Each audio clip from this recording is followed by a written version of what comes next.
L'histoire se concentre sur une situation tendue impliquant John, Anna et leurs 2 enfants. Lorsqu'il entre des coordonnées dans le GPS, John se rend compte que le mauvais emplacement pointe vers la cabane qu'il poursuivait la nuit précédente. Ayant déjà fui avec les enfants, Anna est avertie par John que le vaisseau spatial atterrira profondément sous terre, dans un endroit plus sécurisé. Mais il lui rappelle aussi que la menace est bien plus grande qu'il ne l'imaginait. Malgré les avertissements, Anna insiste pour emmener les enfants dans un abri souterrain qu'elle juge plus sûr.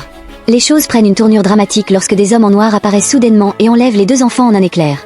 Anna, folle de rage et d'inquiétude, les poursuit en voiture, mais rencontre un accident en chemin, laissant son espoir de les sauver se faner à mesure que le temps passe. John se rend à la cabane, où il trouve des traces de pneus qui le mènent à son fils et à la fille d'Anna.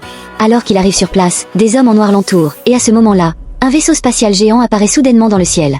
John réalise avec horreur que les enfants ont été choisis par les extraterrestres pour accomplir une mission, et les hommes en noir révèlent leur véritable forme avant d'embarquer les enfants à bord du vaisseau, laissant John impuissant et dévasté.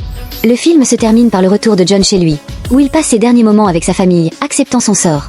Lors de l'explosion finale, le vaisseau spatial et une vague de chaleur intense engloutissent la Terre, détruisant tout sur leur passage et anéantissant l'humanité.